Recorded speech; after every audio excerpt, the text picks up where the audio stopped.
welcome to the Midweek Wednesday edition of the Todd Veinotte Show. I'm Dan Allstrands. Very glad that you're able to spend some time with us as we get you through the middle of your work week. Vanessa Vananez on the other side of the glass doing a fantastic job as she always does for us here as we look out the window and we see the sun and we see perhaps some temperatures getting up to that above freezing mark to get rid of some of that snow that we've accumulated over the last little while here.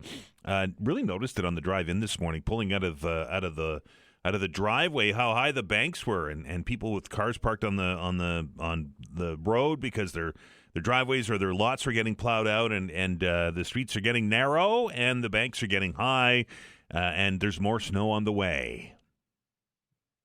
The good news about that is that we will see some snow tonight, but Alistair Alder's forecast calling for only about 5 centimeters, and then temperatures to hit 5 degrees tomorrow.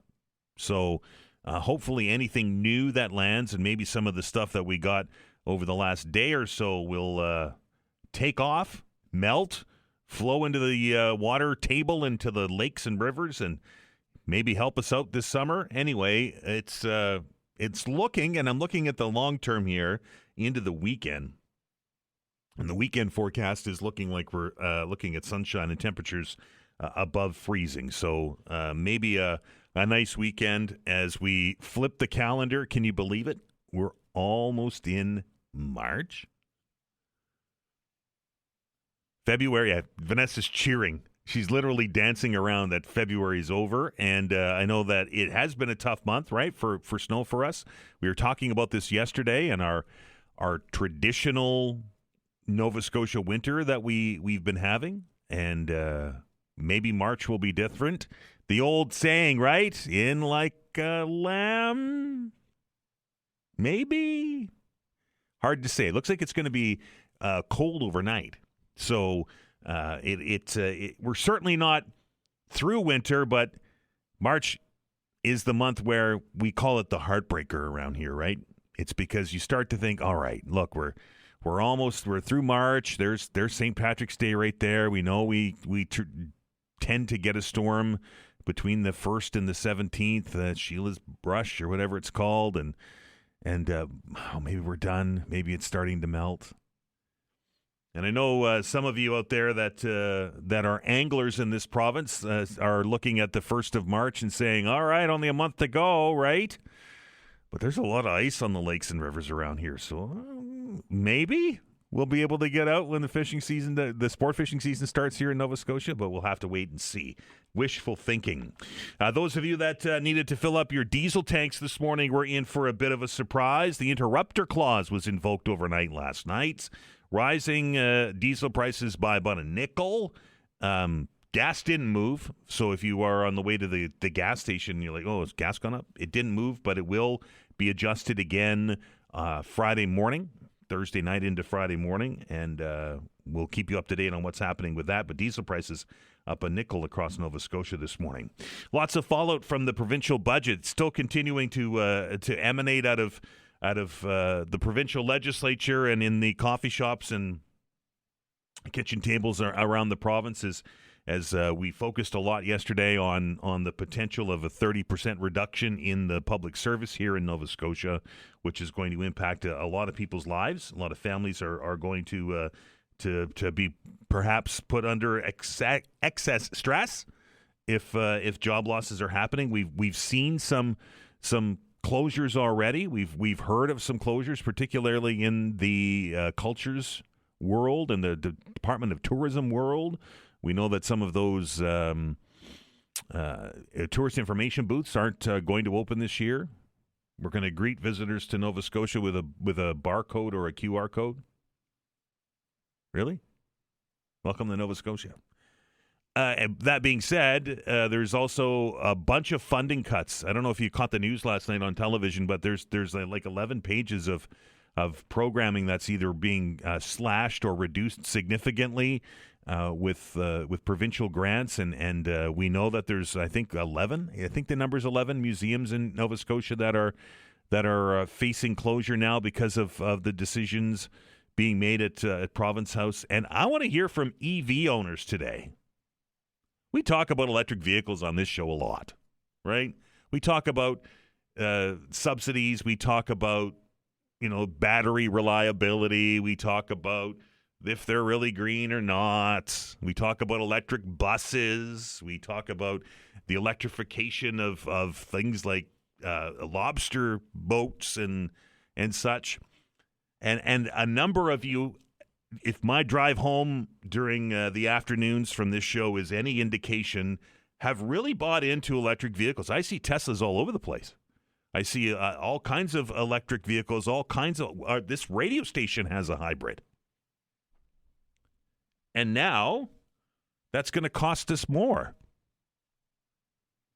Tim Houston levying a fee onto EVs, $500 every 2 years, and $250 every 2 years for those that have hybrids. And his rationale yesterday after facing reporters at Province House was, well, they're heavy and they damage the roads.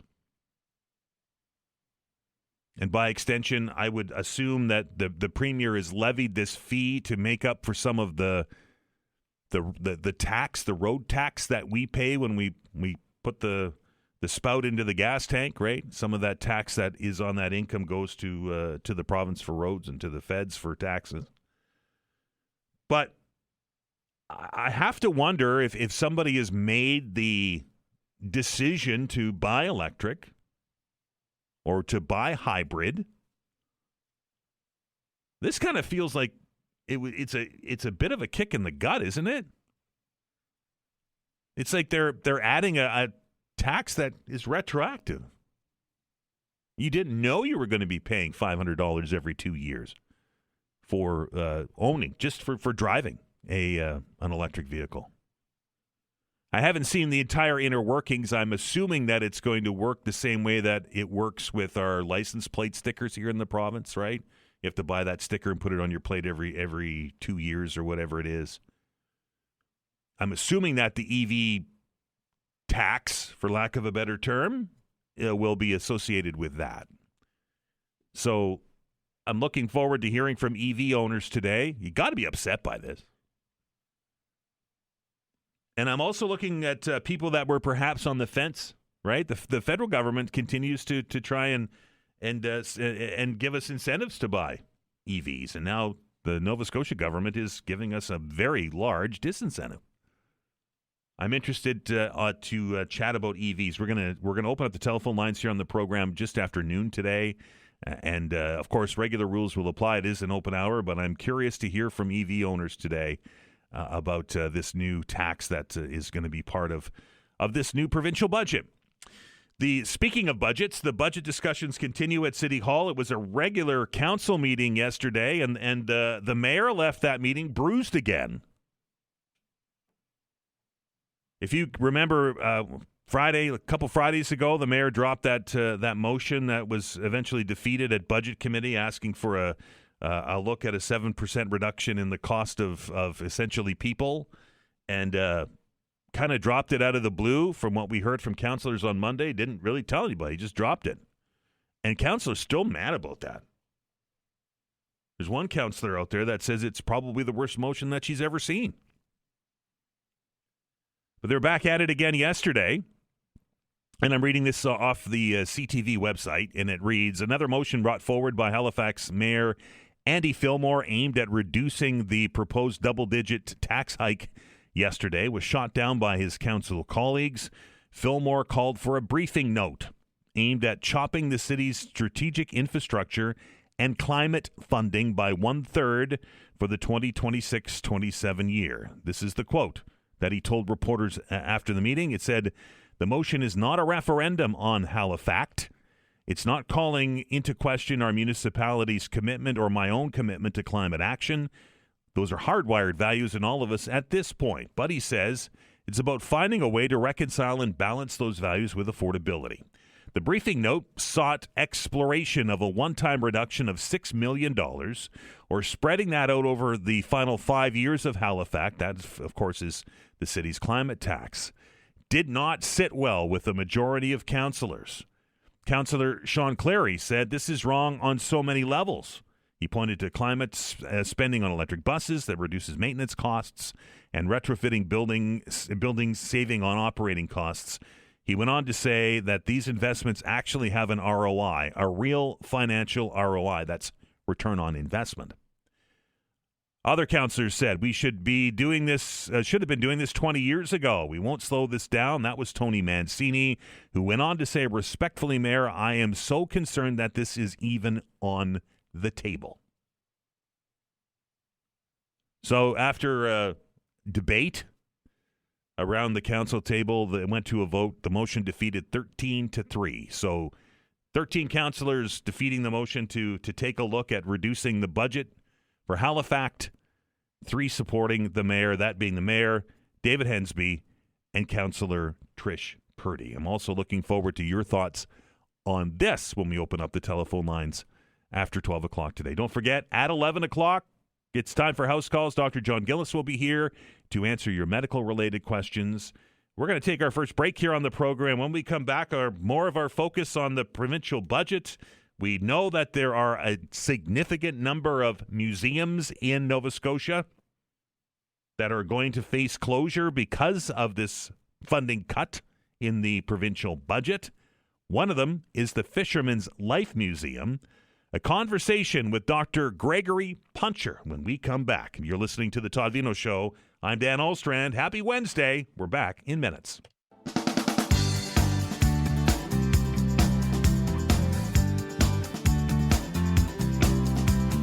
Well, if you can remember back to last Thursday, details of what was eventually released on Monday, which is the provincial budget, began to leak out, and one of the departments that was slated for some significant cuts of not only people but funding to a number of its organizations was that of the tourism department. And this, I'm reading, is a press release from the group that is concerned about the Fisherman's Life Museum. It says the sudden closure of the museum by the Nova Scotia government last Thursday has left family members, former staff, and the Eastern Shore community shocked, distressed, and searching for answers. This historic home was built by James and Irvin Myers and became the place where Irvin and his wife, Thelda Myers, raised 13 daughters. Since the 60s, the home has operated as a museum, preserving and sharing the lived experience of rural fishing families along Nova Scotia's Eastern Shore. The Fisherman's Life Museum is unique in that it tells the story of working-class, blue-collar families like those who shaped so many coastal communities and who survived and thrived through the challenges of the late 1800s to the early 1900s. It demonstrates the resilience, ingenuity, and self-sufficiency that defined small-scale inshore fishing life in a time when food security, sustainability, and community resilience are once again central concerns. The lessons embodied in this home remain deeply relevant. I'm pleased to welcome to the show today to tell us a little bit more about the impact of the loss of this museum is Dr. Gregory Puncher. Gregory, how are you? I'm great, Dan. Thank you very much for your interest today. Oh, absolutely. These, we often look at the top lines of budget cuts and the province trying to save money and departments receiving, slash to their budgets, but we never really, it takes a long time to kind of filter down to what this actually means. And the closure of this museum, the Fisherman's Life Museum, will have an impact on that community and the province in general, right? Absolutely, yes. Particularly from the perspective of our community out here on the Eastern Shore, it's a quiet area in the province. We haven't got a lot of tourist attractions. Up until the closure, there were just 2 of these small museums along the shoreline, in comparison to the dozen that are located in the South Shore area.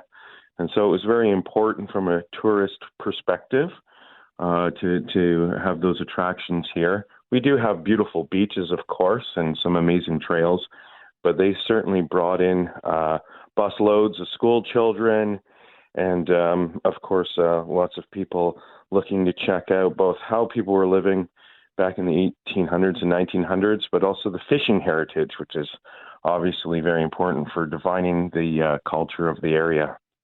You have a close connection to this house, do you not? I do indeed, yes. My grandmother, Roxy Gwendolyn Myers, was one of the 13 girls that grew up in that home. And so over the years, we've always come back and we've had like a family pilgrimage to visit the site. My grandmother ended up moving to Ontario after the war. And so she was always telling stories about back home, what it was like. And so we've always cherished those stories. And several years ago, we returned with her ashes to scatter them on the site. So it's a very important place where we feel rooted on the Eastern Shore. Did the families that are associated with that, I would imagine there are many, given that there were 13 kids that were in that house, were they told that this was going to happen? No, we haven't received any communication from the Department of Culture, Community, Tourism, and Heritage. We didn't receive any communication from our MLA. As you said in the introduction, it just kind of like dribbled out. Right. We caught wind of it on Thursday.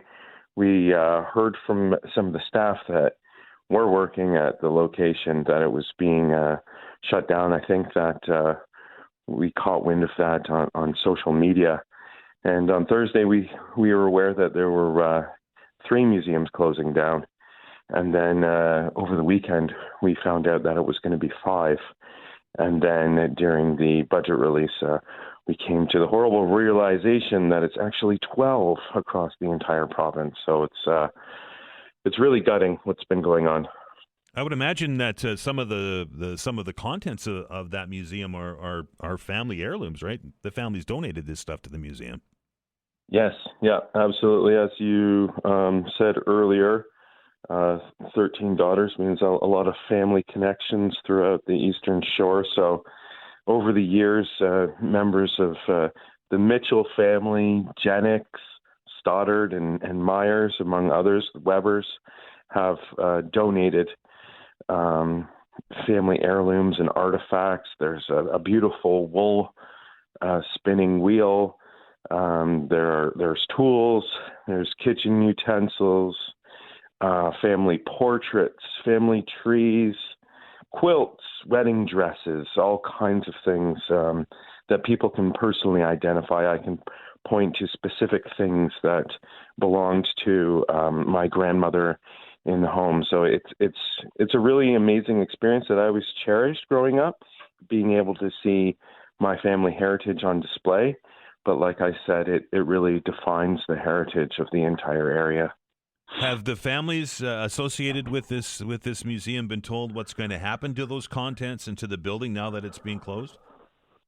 Again, unfortunately not. No, there has been zero communication. We have gleaned from several press releases what their plans might be. They're all assumptions. On the weekend, we were quite alarmed to find out that the power and water might have been turned off at the location. We thought that the heating had been turned off, which would have brought in moisture into the home, and it could have done a lot of damage. I went and peeked through a window yesterday and saw that there was a fan running inside. I could hear a little hum as well, so I know that there is power in the home. So, hopefully that's keeping things in good condition. We know that there's some 20 or 30-year-old plants within the home. We're concerned about them, that they're not getting watered. Right. And from the CCTH press releases, they have said that they're going to maintain power at the locations and that they're going to preserve all the artifacts in some kind of archive or something. But like I said, they're closing down around 12 locations. And some of these are like massive sawmills. So I have no idea how they're going to be preserving all of these artifacts. They need something the size of like a football field to preserve all of the artifacts through all of the museums they had planned to shut down. Does the province own the building? Well, we're trying to get down to the bottom of that. They do. Back in the 70s, the community was in charge of the Fisherman's Life Museum. And from what I've gleaned from the community, Right. they were having some difficulty maintaining all the buildings on site. So the province came to them with a deal saying that they would take care of the home and the property for a period of 50 years for $1. So Right. the community basically signed over ownership to the province for the amount of $1 in the hopes that it would be preserved for the local culture and for tourism and that sort of thing. So we're trying to find that original agreement to find out if we've reached that 50 years and what their responsibility is after that 50-year period, if it is supposed to go back to the community or if the province can sell it as they wish. If they want to bulldoze it and build more condos, we have no idea what they're allowed to do with it. Obviously, still very fresh, Greg, and I would imagine that there are many people in the community that are concerned. You're putting a gathering on here on Saturday to get people together and come up with a plan. Would it be possible that you think the community would take it back and reopen it as a museum? I think anything is possible at this point in the game. I know that the people of the Eastern Shore are a proud and stubborn bunch. We're not going to let it go. We're very proud of our heritage, and we're going to make sure that it's preserved. And we were all brought up visiting it as kids, and we want to ensure that our kids have the possibility to do so as well in the future. So I'm actually today I'm feeling quite optimistic. I feel like there's a future for the Fisherman's Life Museum, and perhaps it is time for it to be returned to the community, but I think it's a little too early to tell, and I think that the provincial government still doesn't know what its plans are entirely. They just kind of turn the taps off. They're scrambling to make up for their big budget, so we'll see. Dr. Puncher, appreciate your time. Keep us in the loop, okay? Will do. Thank you very much, and have a wonderful day. It's a beautiful sunny day out there. I might go take a walk around the museum. For sure. Appreciate the time. Okay. Thanks. That's Bye-bye. Dr. Gregory Puncher, a descendant of one of the people that lived in that house that has been now slated for closure. The list that, as far as I can tell at this point, is lengthy.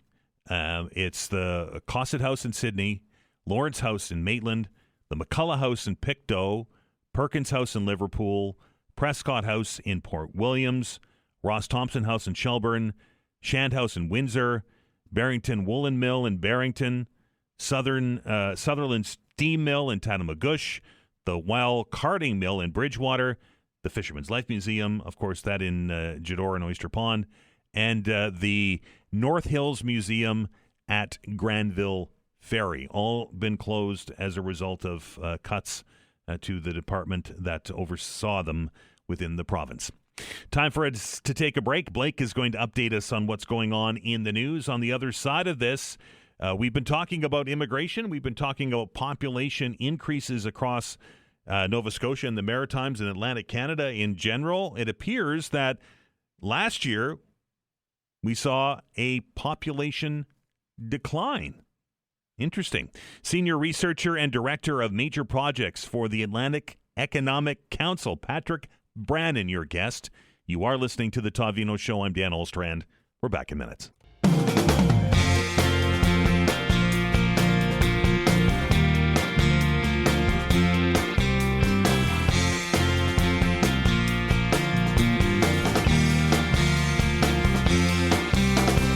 All right, welcome back. A last-minute change here on the lineup for the show as we see things evolve here throughout the day on the Todd Veinotte Show. Unfortunately, we're unable to talk a little bit about immigration, but we're going to work to make that interview happen here in the not-too-distant future. But we're going to continue our conversation about some of the the cuts that have been announced by the province with regards to the culture department, the tourism department. We just talked about the Fisherman's Life Museum as one of several museums across the province that have been shuttered, and a lot of questions remain as to what is going to happen to these facilities. I'm very pleased to welcome to the show today the Executive Director of Heritage Trust of Nova Scotia, and that is Emma Lang. Emma, how are you? I'm great. Good morning to you guys. I appreciate you spending some time with us today on what has to be a difficult couple of days for your group. Yes, it's been a bit of a whirlwind. Tell me a little bit about how this all rolled out. We started hearing, rumblings of changes and closures on Thursday, and then the details started to come to light. Did you kind of get the same idea? Is that the way that it worked for you fellas? Yeah, we were hearing it from the media, and to some extent through people we know. But yeah, we learned at the same time as everyone else, and it was pretty distressing news for our organization to hear not only how many sites were being or proposed or they're planning to shutter, but also how many communities are impacted and the wide range of stories and also just types of buildings that are going to be impacted. And we knew this budget was going to be rough. We did not, I think we were bracing for that for sure. But this is utterly devastating. There's by what my count, 12 buildings museums that are closing? Yeah, there's 12 that are closing, and they range all across the province, and the impact, and they tell a huge range of stories. They're the stories of folks who have money. They're the stories of everyday workers. They're also the stories of industry and the development of Nova Scotia. And each of those buildings, through their architecture and through the people who spent time there, is really important for us as a province to understand our history and understand our heritage, and also understand how things have changed over time, because they also represent a really wide range of time periods. And I think from our organization's perspective, we're really concerned about what happens to these buildings now. Buildings need people in them. They need people to love them. They need regular maintenance. We've just had a massive snowstorm. So we have a lot of questions about how that's going to play out, and how that's going to play out over the coming years, and even honestly just this year. We're heading into winter, but after winter comes summer, and after summer comes hurricane season. So how are those maintenance issues going to be addressed, and how are we going to protect these buildings? These are some of the buildings that are really important, and that honestly our province has said over the years are important. They're buildings that the province has taken on, the stories that they've said, these matter to Nova Scotians. And to be honest, these are buildings that have a huge economic impact on our communities. The folks who work in the museums, folks who maintain them, but also they draw people in, and they teach our visitors coming up. We're 5 weeks out from the first cruise ships showing up, which I hate to mention, but it's true. Right. We're expecting a bumper year of tourists. So, I think the impact is going to be pretty impressive, and not in a good way. Right. No, absolutely. And all of these, with the exception of Cosset House up in Sydney, are in rural Nova Scotia, right? These are all in small towns. Yep. And so the impact is even greater. We know that these structures also are beloved. These are community structures. Many of them were donated by members of the community. There are people who still live in those communities or have ties to those communities where their family, depending on the site, of course, had some connection. Maybe they lived there. Maybe they worked in those places. But also, a lot of them have been museums for years. So people also, they've been part of the community's life as places where people first got engaged in history. They went there as school kids.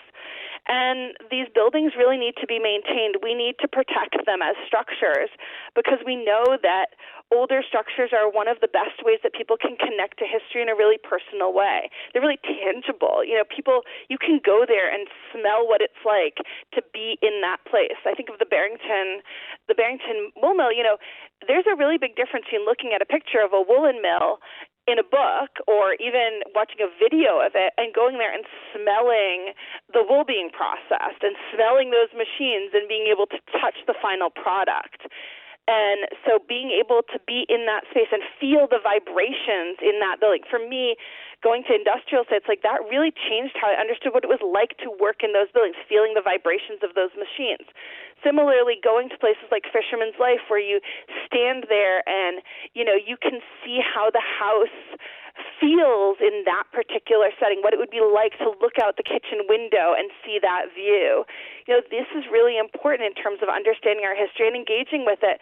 And for our young people, learning to take pride in being Nova Scotian and learning to take pride in their communities, because this is about the future as much as it is about the past. And the ownership is questioned for many of these facilities, right? We just had a conversation about the Fisherman's Life Museum with a descendant of one of the 13 people that lived in that house, and they don't even know where the ownership lands on this thing.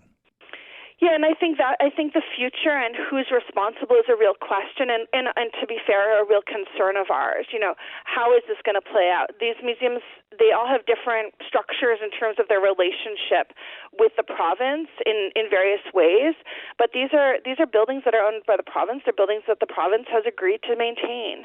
So what does that look like in the future? What's the policy? We already have a province that doesn't have very strong heritage protection. So are these going to fall victim to the fact that the policies we have in general that affect all registered heritage properties aren't very strong?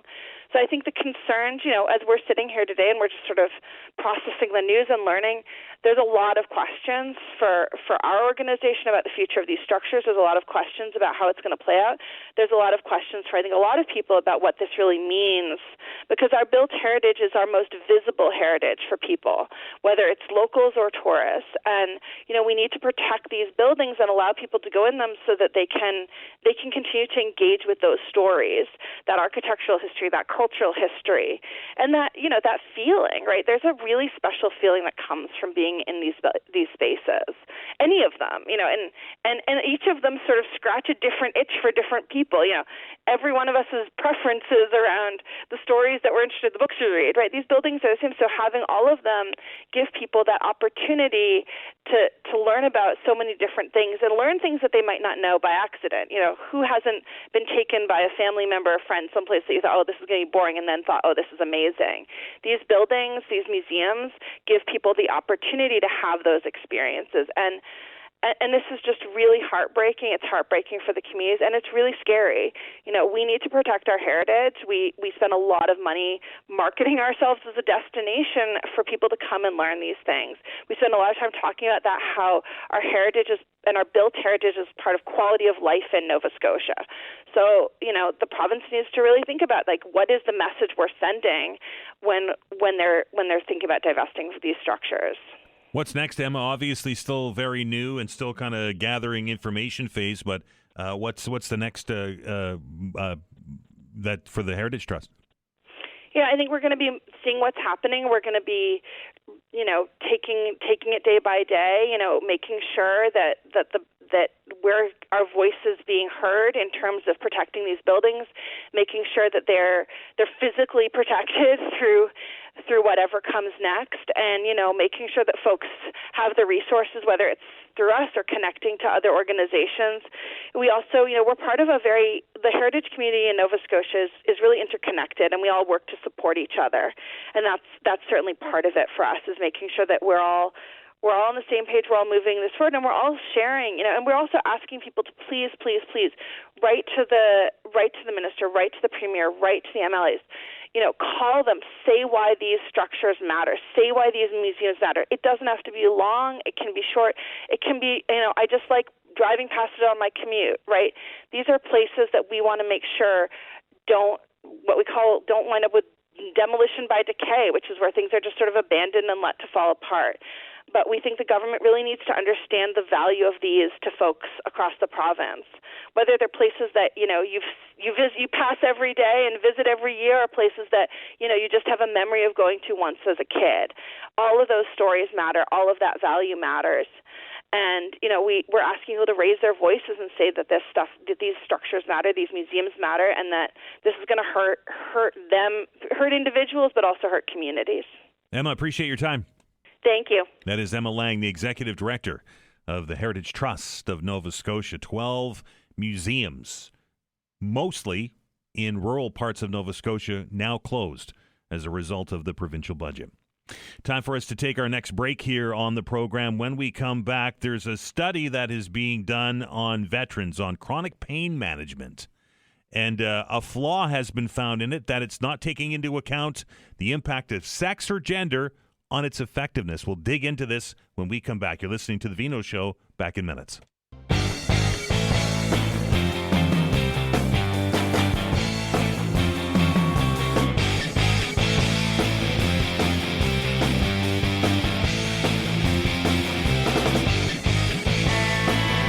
Back. Came across an article on the CBC recently that kind of piqued my interest, and as you know, that the veteran community is certainly a focus as of late, not only on this show, but in across the country as we continue to try and figure out what the government or where the government's going with veterans. All that being said, this piqued my interest. A new study on chronic pain management for veterans has uncovered a critical flaw in 2 decades of research. Not a single one examined the impact of sex or gender on treatment effectiveness. Experts say this is yet another example of how the health of women and gender-diverse people remains understudied, leading to generalized clinical recommendations that may not be suitable for all veterans, given the fundamental differences between female and male bodies. I'm pleased to welcome to the program today, for a little bit of perspective, Director of Operations at the Chronic Pain Centre of Excellence for Canadian Veterans. That's Kowalski. Cam, how are you?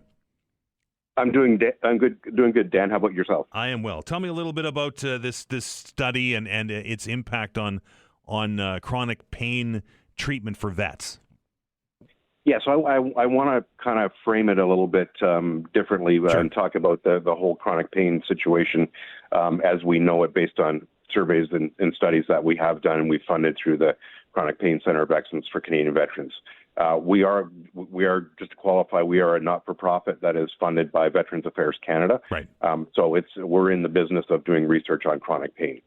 So there was a study in 2019, I believe it was, that was the Life After Service study that identified the problem within chronic pain within the context of Canadian veterans. And that is that the general population suffers chronic pain at about 20%. When you apply it to military CAF members, Canadian Armed Forces members, it jumps to 40%. So twice as likely a CAF member is going to suffer from chronic pain than that of the general population. When we're talking about women, which again was part of your intro in the story, right, it's 50%. So, to let that sink in a little bit and putting it into perspective, 1 in 2 female officers that are in the CAF are going to have chronic pain in their career or after the career is finished. That's a staggering number, and that's something that, we address here at the CPCOE, and we try and do more research to kind of provide hope for those veterans in the studies that we do with the information that is discovered as a result of the research. It may be an interesting number, but those in the veteran community will tell you that it shouldn't be surprising, given that, when we have conversations with our fellow veterans, everybody's got a bad back or a knee or an ankle or something that has been bothering them since they released. The interesting part is that the number is much higher in women.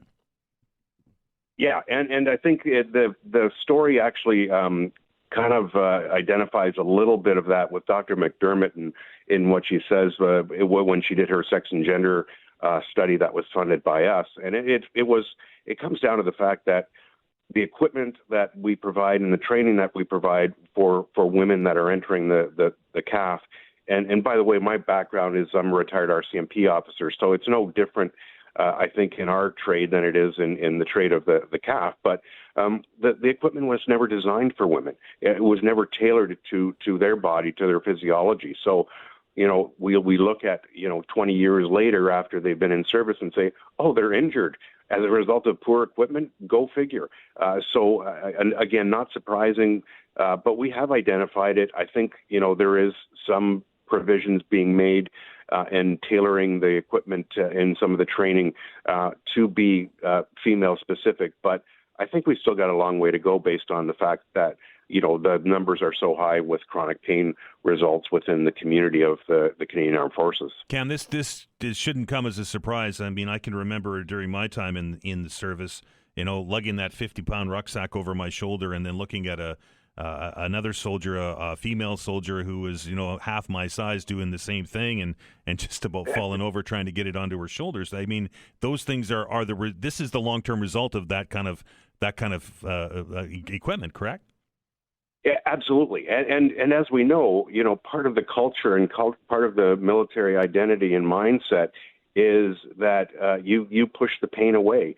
You say, no, I'm focused on the mission. I've got to complete the mission. So no matter what it is that's bothering me, whether it be the rucksack or the boots or some of the other equipment that is being worn, is that you got to push through the pain. That drilled into you, ad nauseum early in your career. So if you choose to step aside and say, no, I can't do this, you're perceived as weak. So right. That doesn't help things either.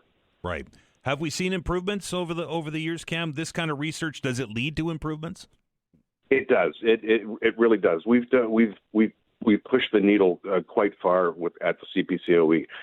We were begun in 2020, so we just celebrated our five-year anniversary last year, and coming into 2026, we're just over 60 studies that we've funded for research, and it's across the board on different things on chronic pain-related items related to the calf.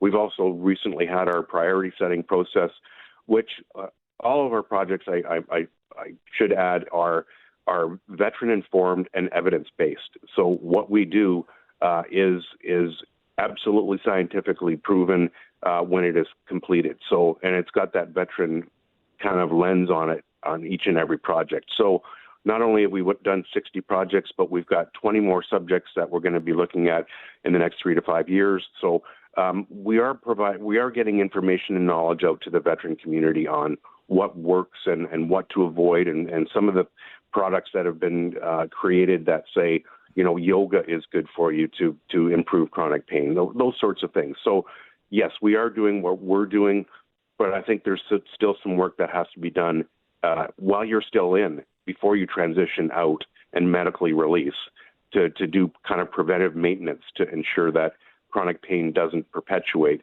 after you leave the service. Given all of the discussion as of late of spending in the military on the rise, from the Prime Minister down through the Defense Minister to the CDS, this may be a good opportunity for groups like yours to get your voices heard, and as we're ramping up our military to get these changes made so that we don't have long-term effects 15, 20, 25 years down the road. Yeah, but that is also tricky, is that you have to get to the right person to present to the right group after that, and to ensure that your message is being delivered to the rank and file, and that's not always the easiest thing, as you can appreciate coming from that background. Right. The information is critical, but it's only critical and it's only benefits us if it gets to the right people while they're still in service. Cam, I appreciate it. Keep up the good work. Okay, thanks so much, Dan. Cam Kowalski is the Director of Operations at the Chronic Pain Center for Excellence for Canadian Veterans. And I know that many of you that have served are listening to this today thinking about things that you saw during your time in service, right? The rucksack is a wonderful example of that. Somebody that is 5'3", 5'4", lugging that thing over their shoulders, trying to get into that mandatory ruck march that we were forced to do. It's an accident, a long-term injury waiting to happen, right? And I know there are many, many examples of that, at least that I can remember of during my time in the service. We were complaining about them then, and that was a while ago, and they're still happening. So hopefully these studies lead to change, and I know that there are many of you out there that are suffering from long-term chronic pain as a result of your service in the military. So let's hope that we can try to fix that moving forward. Time for us to stop, take a break, get some news, and on the other side of it, he's back from Italy, I think.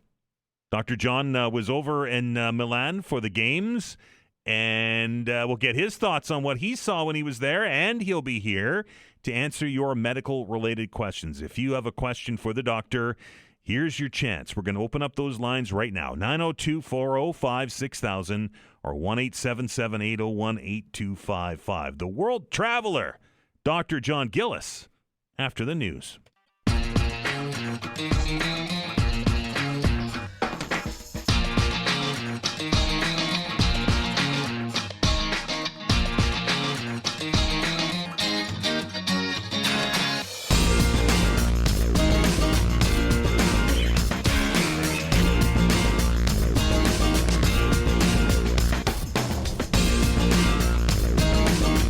Welcome back. The Wednesday edition of the Todd Veinotte Show. I'm Dan Alstrand as we roll through another week, as we roll through the last week of February, as we look outside with sunshine, but there is snow in the forecast today. I know you're sick of shoveling, and I know you probably have perhaps a sore limb or two with all the shoveling we've had to do over the last day or so with all that heavy snow, and more on the way. But the good news is it's not a lot, less than 5 centimeters, I think, is in the forecast, and hopefully the temperatures go up above zero tomorrow to the forecast of 5, and we start to get rid of some of this stuff. Very pleased to welcome back to the show after his trip overseas is Dr. John Gillis. Dr. John, how was Italy? A week of great highs and great lows, I guess is how I would put it. Some amazing games to watch and some amazing efforts, but ultimately they came up a little short. But big congratulations to both teams for their hard fight, and it was a real pleasure to be there with a lot of other Canadians. So right. You were at the gold medal game? Both the men's and the women's, yeah. Right. So what was the atmosphere? I mean, it looked pretty good on TV, but what was the atmosphere like inside the building? It's hard to complain, and very grateful to have been there and had the opportunity. And the city was amazing, the fans were amazing from all sides. The arena itself was thrown together. I mean, I think that's not a secret. Right. Barely finished, unmarked washrooms, almost no concessions. Almost like you threw up an arena in a field in Hammonds Plains with nothing around it. But they made it work, and the fans embraced it. And once you were there, you were really into it. And everybody, again, American fans, Czech fans, everybody was, really positive and, really into it. And it just didn't go our way at the 11th hour. You were at 2010. You told us you were there for the golden goal that Sidney Crosby scored. The game itself, John, some are saying the best game that they've ever seen. Your thoughts comparing the two? That 2010 was the best game they'd ever seen? No, or this one? This one. I guess it's hard to compare. I mean, Right. It's a while ago when they won it. This was an amazing game that did everything right. But again, highs and lows. There were moments where you're like, how do you not score 5 on 3? And then, they'd make an amazing save, or they, killed a double minor near the end. And it's just the bounce. Everybody played their hearts out, and we wish it had gone better for our men and our women. But, I guarantee if they both won it, they would have been both going to Ottawa, and the women would have been invited first, unlike our friends to the south. Fair enough. 902-405-6000, 1-877-801-8255. That is the number. Dr. John is here to answer your medical-related questions. Have you made it back to work yet, John? Or did you get back in time to go and grab a shift at the ER? I haven't been to the ER yet next week, but back in the office yesterday and today. So, yeah, back to reality. Back to reality and back to the viral soup that's out there. Yeah, there's a lot of it. I mean, I think I said I haven't been there a couple of weeks, but it's still pretty overrun and pretty backed up. And I guess we'll be back into it there. I think I'm in there Monday or Tuesday. 902-405-6000, 1-877-801-8255. Let us go right to the phone lines, and we say hello this morning to Tony. Tony, how are you? Morning, gentlemen. How are you doing? Good, thanks. Okay, great. I called about 3 weeks ago before the doctor left. Anyway, it had to do with a PSA of 4. Anyway, I got examined by a doctor at the pelvic center there in at the Dartmouth General. Very nice place, by the way. Very appreciative of whoever donated that money. Anyway, the doctor said there's nothing there to worry about. He gave me the DRE, and the blood work before the DRE was 3.3 and not 4. So he said there's nothing to worry about. So the following week, I got a call from his staff saying that I should go for a CAT scan, and I did that at the Dartmouth General this past Friday evening. And I didn't know what I was expecting, but anyway, the CAT scan was of my chest, and I'm trying to figure out what the connection is there. I wonder if the doctor could shed some light on that, if he could, please. I'm not sure that I can. If people have prostate cancer, it's been diagnosed, we will often scan the belly, the pelvis, and the chest to look for any spread, but it would seem very odd just to order a chest. Is it possible it was ordered for something else by somebody else? No, sir. It was the same doctor that did the DRE and all that, and at the time he never mentioned anything about getting a CAT scan, so I wasn't sure what I was expecting, but definitely of the chest. But he said he told me at the time when he did the physical exam that there was nothing to worry about at my age. I mean, I'm bound to get something anyway. So I'm approaching my 8th decade. So anyway, I just thought you might know something a little more than I did. No, I'm not sure I can be of much help there. I'm sure they'll, when you go for the results of that, I'm sure they can shed some light. But sorry, I'm not really sure why that happened. No, that's okay. That's fine. Like you say, it's just a question. I don't expect you to have the answer to everything. Okay, thank you very much, sir. Have a good day. Thank you, Tony. 902-405-6000, 1-877-801-8255. That is the number. If you have a question for Dr. Gillis, here's a golden opportunity to do so. 902-405-6000, 1-877-801-8255. Email question, Dr. John. It reads, I have a mystery chest and arm numbness, easy for me to say. The ER diagnosed me with having a panic attack. I'm 31, I'm female, about 150 pounds. I'm okay now, but the trip to the ER last week, I'm not sure to think what to think about it. I started with a sharp pain in my collarbone, thought it would just tough it out until I got my doctor's appointment, but within an hour, throbbing pain was radiating down my arm and into my chest and then to my throat. I went to the ER in excruciating pain. It was seen almost immediately. My vitals were normal, which was a huge relief to me, but I'm still hurting pretty badly. I got x-rays, blood taken, all came up normal. Was starting to feel a little better for about an hour. Then I had a second wave. I felt cold, sweaty, and every breath I took was incredibly painful. I was so bad I couldn't sit still. At one point, I was getting dizzy and started to panic. I was given Ativan, and I calmed down. I was discharged, went home about an hour after that. Yesterday, after that, I was still in a lot of pain, but definitely better. My whole body was pretty sore, though, and I'm almost pain-free now. The whole event was quite bizarre. Was this a panic attack? So the short answer is it's hard to know. We see a lot of chest pain in the ER, even if it doesn't start there. I mean, this one, I think, said it may have started, collarbone, neck, shoulder, and moved down into the chest. But the tendency, for patients and for the staff is to, and rightly so, is to go to the most, serious thing, which in these cases is a heart attack or a lung clot, a collapsed lung, that sort of thing. And presumably all of those things were checked. Balanced off with, the risk of a 31-year-old female having a heart attack. It's not impossible. It does happen, but statistically it's much lower. So you take the story, you look at all the information, the tests that are done, look at the risk. And, often in these cases, we'll get, a normal electrocardiogram, a normal chest x-ray, a normal blood test that doesn't show heart damage. And based on the story, determine that we don't think it's something serious. Right. So then you're left with, well, what else could this be? You never like to assume something is a panic attack until you've at least done a solid job of proving or strongly suggesting otherwise. But sometimes that is the case. And sometimes people, when they have symptoms that are minor, as they escalate, they can, get themselves into a panic state, which can make the symptoms worse. But again, we try not to assume that.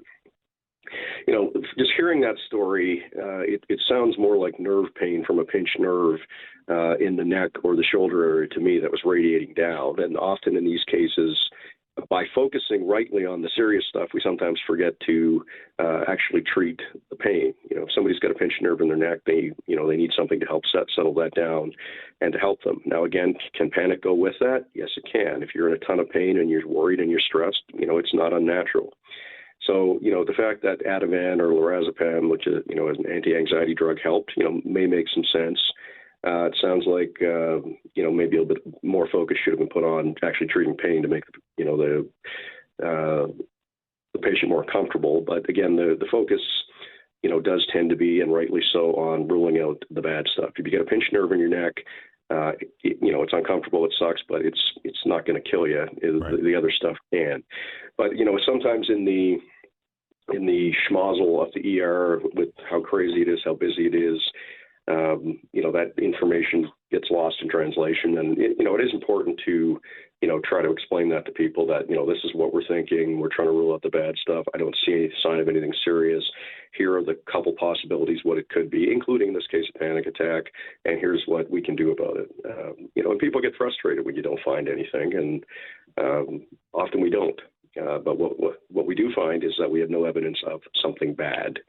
But it is, useful, obviously, for the patient's peace of mind and how they're feeling to present, well, if it's not this, it could be this. Here are some options to treat option B or C, if that makes sense. 902-405-6000, 1-877-801-8255. We're going to take a break. Dr. John is here on the other side. If you have a question, lines are open. 902-405-6000, 1-877-801-8255. We're back after the break.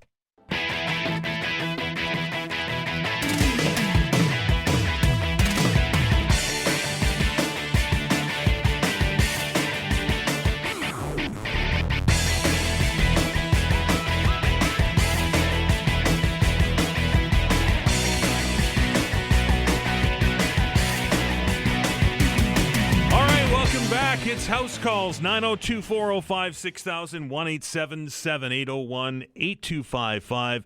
Dr. John Gillis is in the house, and he is here to answer your question. Was just chatting with a colleague during the break, Dr. John, and we were talking about panic attacks. Is it possible, or can you develop these things later in life? Is this something that just kind of sneaks up on you? You can. I mean, they're often situational. It's a new situation that was unusual. Someone has serious symptoms that can make them legitimately worried. Can do that. There are people that have maybe underlying anxiety that is under control, and that an event or something can trigger it. So yes. Right, 902-405-6000, 1-877-801-8255. Let's go right back to the phone lines, Dr. John, and we welcome Jeff to the show. Jeff, how are you? Yes, good morning to both of you. Your question, please. Dr. Gillis, I'm just wondering, the absorption of ink from tattoos, how concerned should one be about getting into the bloodstream, affecting the immune system, or possibly the kidney or liver?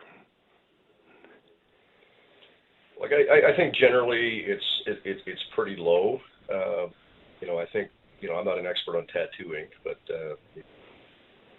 many people we know for many years have done this sort of thing. I think one thing that I hear commentary on is making sure that what's being put in, that it's not something toxic or something carcinogenic. And I think communication comes down to resolving that with whoever's doing it for you. Make sure it's a reputable place. There are toxins on some level.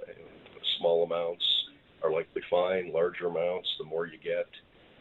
But again, it depends what's in them and who's doing them. And I think that's how I feel about it. They're not completely benign, but it's not something that I see on a routine basis of people coming in saying, "Oh, I'm sick from my tattoos." It's like anything. Understand the risks. Make sure you're using a reputable company, and make sure you understand what exactly is being put into you, what's in the ink or whatever it is, and make an informed decision.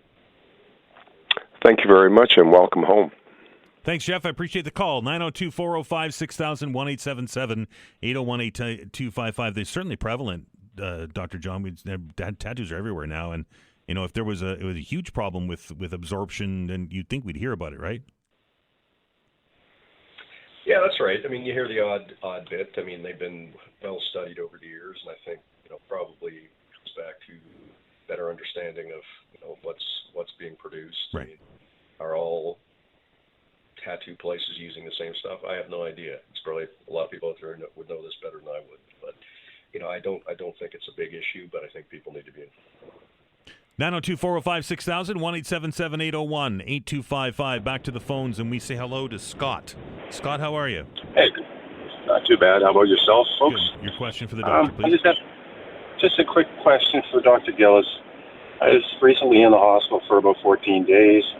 There was one test I had done that was a CAS procedure, and I had it about 3 weeks ago. My arm, upper part of my arm from the elbow up, is still killing me. I'm hard to sleep at night. I spoke to my family doctor, and they sort of dismissed it, saying that it should go away. Do you have any thoughts on that? Like a CAS procedure? You mean you had a carotid stent put in? Oh, well, they thought I had a blockage. Now, I was being treated for COPD, so, I mean, I had a major flare-up, which kept me in the hospital 14 days, and one of the things they did, they thought I had a blockage. I don't know the end result of that. I know it was done. It went in through my arm, and then there was also one up in my neck. Beyond that, I don't know what ever happened or what took place in that procedure. Yeah, you're probably going to need your family doctor to get a discharge summary from your visit, so they can they'll write out a summary of everything that was done and why. I mean, a CAS procedure is a carotid artery stent, which is the artery in your neck when people have blockages and maybe having stroke-like symptoms. Why that would cause pain in your arm, I'm not really sure, other than maybe if they went in through your wrist with the the stent, it irritated something along the way. If you have swelling or bruising in your arm, your lower arm or upper arm, that could be why. But other than that, I'm not really sure what it would have to do with the stent itself. But I would encourage you to get that discharge summary and review it, just so you have a better understanding of everything that's happening. Best of luck, Scott. Appreciate the call. 902-405-6000, 1-877-801-8255. Back to the phones to say hello to Jacob. Jacob, how are you? Hey, I'm doing well. How are you guys doing? Good. Your question, please. So I had a laparoscopic appendectomy, or my appendix removed anyways, back in November. And there's still some, especially with the shoveling of the snow and stuff, still some discomfort at times in my abdominal. And at the incision point above my belly button, there was always kind of like a bump. And if I press on it, there is like mild pain. Is that potentially a hemorrhage? Or I'm not sure if I'm using the right terms, but what do you think of that? Well, hemorrhage is a word for massive bleeding, so the fact that you're on the radio talking to me, I suspect it's not that. So, okay. you sound like you're doing pretty good. Those lap appies where they go in, with a scope and don't open you right up, they make, I think, holes. So my daughter just had one. It's her birthday today. Happy birthday, Anna. I forgot to say that. She's 15. She had an appendectomy in January. Unfortunately, it burst, but she's done quite well since. But it kind of made me think about this procedure a bit more, because we diagnose people, but we don't kind of see the follow through. Anytime they go in, there's a risk of infection, even though they try to clean everything out. So sometimes when people have post-op pain, it's from infection that builds up to a collection called an abscess. Sometimes there can be hernias, meaning, pushing out of the, intestinal layers, through the weaknesses in the abdominal wall. That would be more common at the belly button, if they, in fact, went in through your belly button, which I think they often do, because that's a natural weak point anyway. People get hernias there called umbilical hernias. I had one. I had it fixed a couple of years ago, and so it may be that. Most of the time, it's just sort of the recovery of the body, and people aren't necessarily really good at sitting still when they're feeling good again. And sometimes it just takes time for the inflammation and the healing to take place. So as long as you don't have a fever, throwing up, any blood or anything coming out the other end, or a massive painful lump at any of those sites, it probably will settle down. But if you're concerned, you should definitely get it checked, and you probably have a follow-up coming up with the surgeon at some point, I imagine. Thanks for the call, Jacob. Appreciate it. Dr. John is going to stick around with us. He's going to join us for the next 30 minutes. There's a couple of people on the line. We'll try to get to you right after the news. And if you'd like to try and get in, 902-405-6000, 1-877-801-8255. We're back after the update. Axe.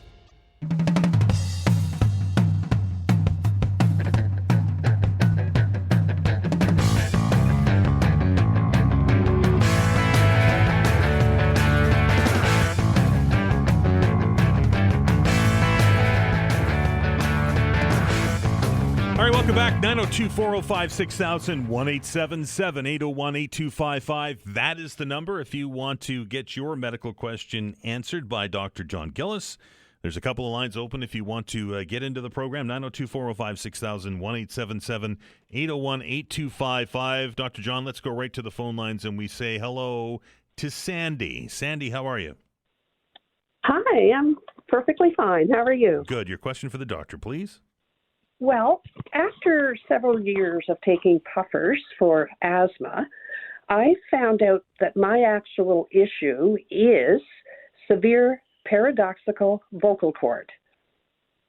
So my question to the doctor would be, do you have any advice for me if I did have issues with my breathing and I ended up in Emerge?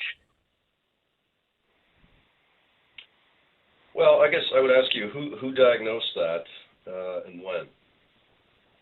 It was recently diagnosed. I had for several years had a constant cough, and I was taking the puffers, and it was a highly respected respirologist who gave me the new diagnosis.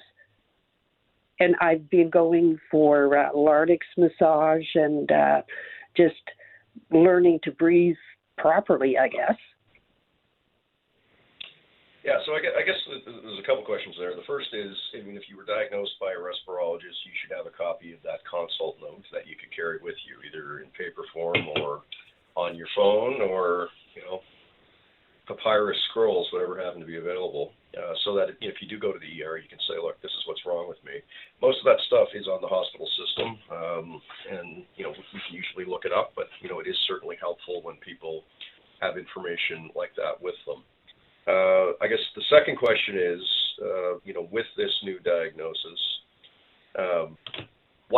what can or will anyone be able to do for you at the ER anyway? Because as you learned, it does not respond to asthma medication. Have they ever been able to help you, or just oxygen? Well, I've never had to go to Emerge, but I've been for 5-6 years taking puffers. I would go back to my family doctor and say, hey, this puffer doesn't seem to be working. And then the automatic response is, oh, well, we'll try this one. And that's been ongoing for several years. I only requested or pushed, I guess, my doctor to refer me to a respirologist. So all of this has only happened since late fall. Yeah, so I guess the follow-on to that is, with the new diagnosis and the things you're doing, are you feeling better, and do you even need to go to the ER is, I guess, the real question. Well, I still periodically have episodes where I do have difficulty catching my breath, but I feel that with the exercises for my larynx and whatnot, that I do feel that I have helped myself, I guess, in talking myself out of it's almost like a panic attack. when I can't breathe, of course. I can understand that, and the body is very wired to protect the airway, to protect the vocal cords. Anytime anything funny is going on there, your body will have a sense of dread. Same, as you might feel if you're choking. So I think the answer is just what I said. Get a copy of that information, keep it with you, and hopefully with the treatment and the knowledge you have, you know what's going on, you know what to do, and you may not need to go get help if it is getting worse. Of course, as always, just because it wasn't asthma and it's usually this vocal cord thing, it could always be something else as well. So if you're struggling, go to the ER and have them assess you, provide that information, but we would still take the approach. We need to make sure it's not something else. So information is king. You've done well to get to this point, and just communicate these things if you do have to go to the hospital.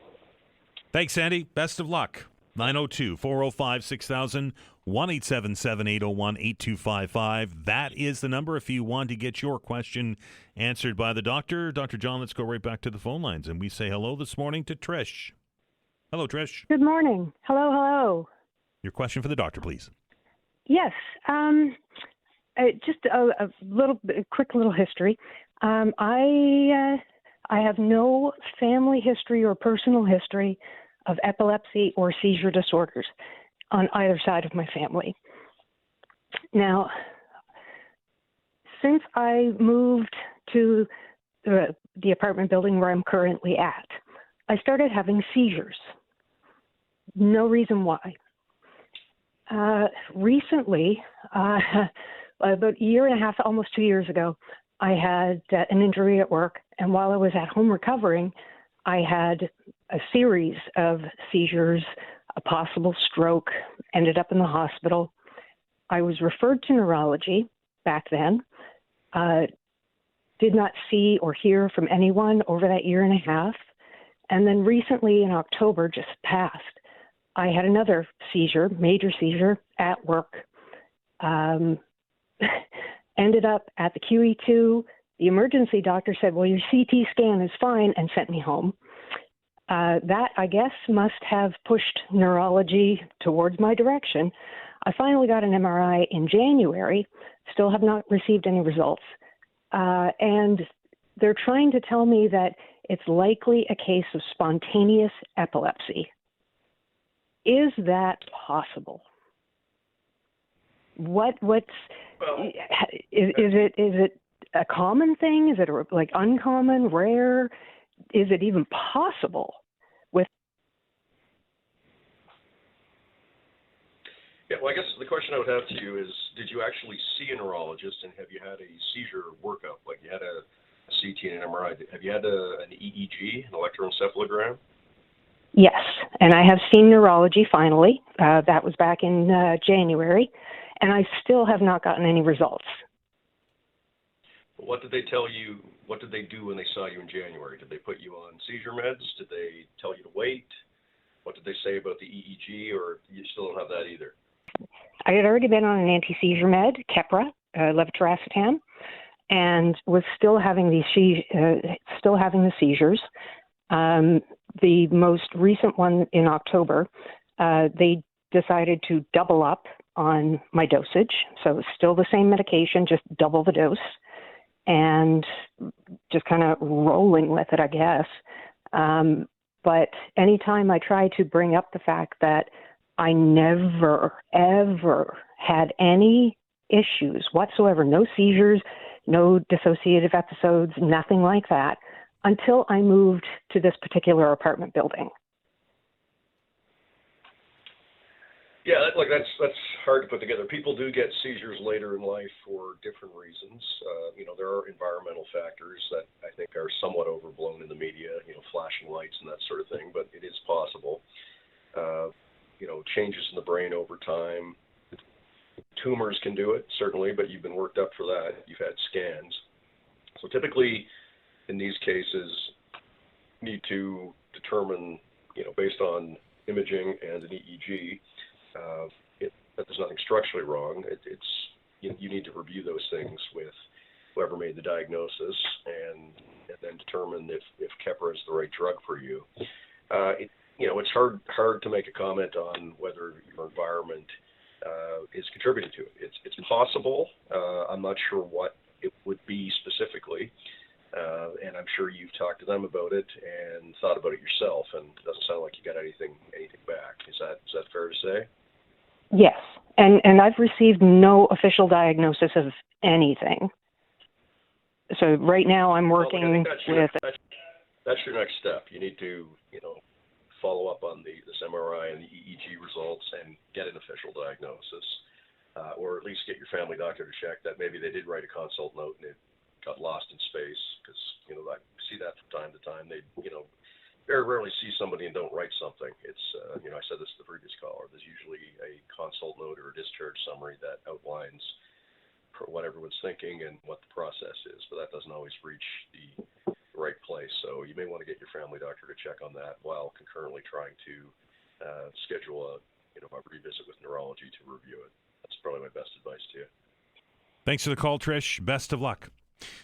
902-405-6000, 1-877-801-8255. That's the number. We're going to take a break. Dr. John will be here on the other side right to the top of the hour. Back in a minute.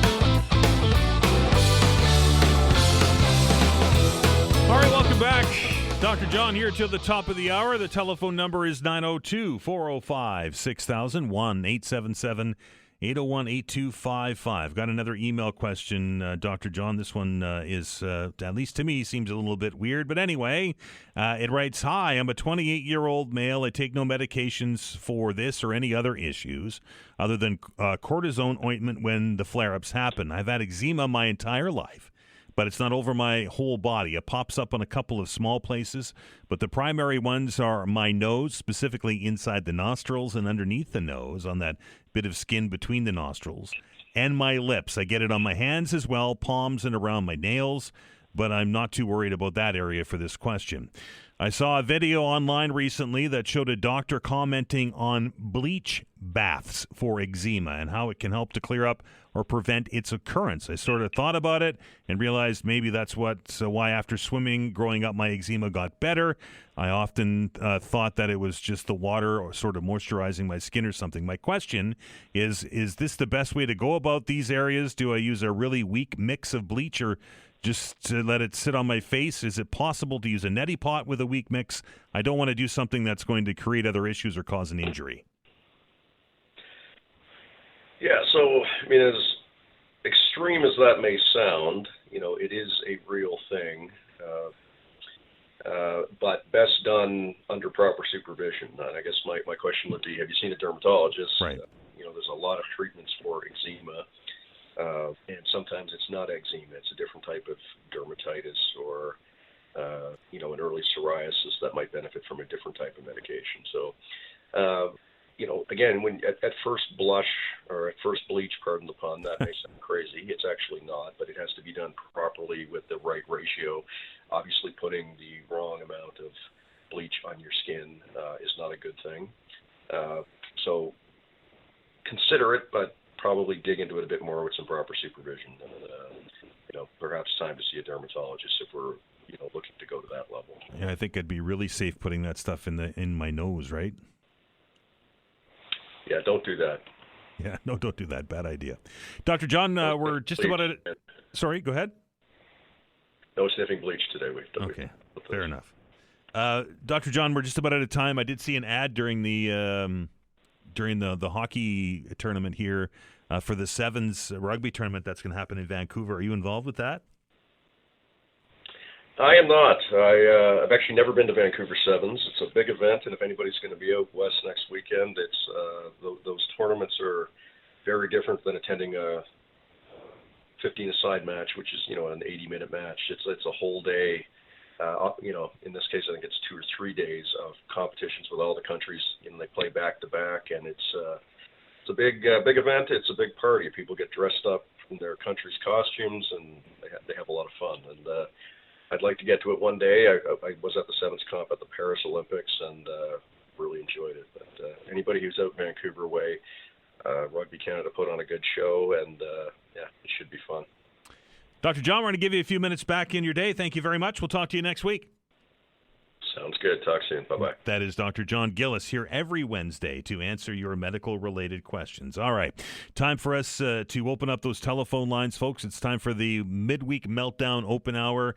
There's an awful lot to talk about out there. Of course, the regular rules always apply to our open hours here on the Todd Veinotte Show. That means you can bring whatever it is to you that's on your mind to the attention of us and to the attention of others.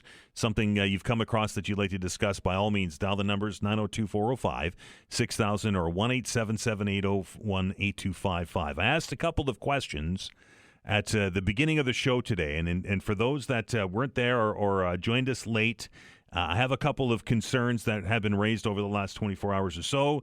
As we dig into the budget document, and these things always have all kinds of little hidden nooks and crannies in them. One of the items that popped out over the last day or so was a new fee that is to be charged to people who own electric vehicles, EVs, or hybrids. The Premier and the Finance Minister announcing on Monday during the Blizzard budget, as it's being called, that a $500 fee will be charged to the owners of EVs every 2 years in Nova Scotia, and those that have a hybrid will pay a $250 fee every 2 years. Not really sure how it's going to work. My guess is that it's going to be associated with the license plate stickering that we have in Nova Scotia. You know how that goes. So there's another fee that is going to get charged to that for those with electric vehicles. The Premier, when cornered on this yesterday by reporters after the session at the legislature, said that electric vehicles are heavy and are causing damage to the roads of Nova Scotia. Therefore, this fee is fair.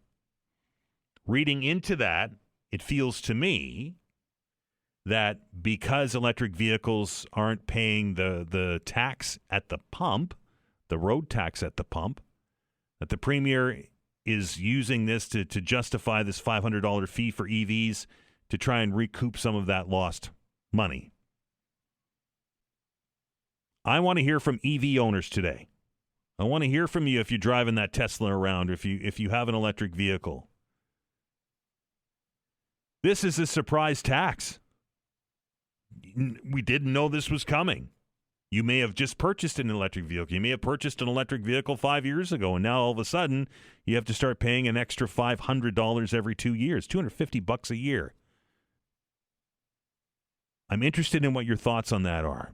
Many of you, as I said earlier in the show today, on my drive home, I'll bet you today when I drive home I'll see at least one, if not more, EV on the road.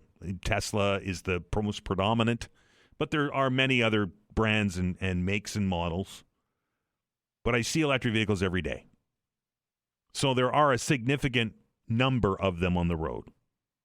Is this a fair tax? To just bring this in retroactively? Not to say, okay, if you purchase an EV in 2026 and on, you have to pay this fee, and grandfather in those that already have? Does this make sense to you? And also, yesterday, more fireworks around the council table. It was a council meeting yesterday, which kind of get lost during the budget cycle. But anyway, there was more fireworks at council yesterday. The mayor trying to bring in a piece of, or at least get a report on a plan to reduce the budget for Halifax. That's the city's environmental program, environmental tax, many of you will call it, where it has a set percentage of property tax raised every year goes to Halifax. That's the Coles Note version of it. The mayor asking for a staff report on finding a way to reduce the budget for Halifax by $6 million. When the debate worked its way around the council table yesterday, not a lot of love for the mayor's motion. Councillor Cleary saying it was wrong on many levels, that The climate spending on electric buses reduces maintenance costs and retrofitting buildings saves on operating costs. He says they have an actual return on investment.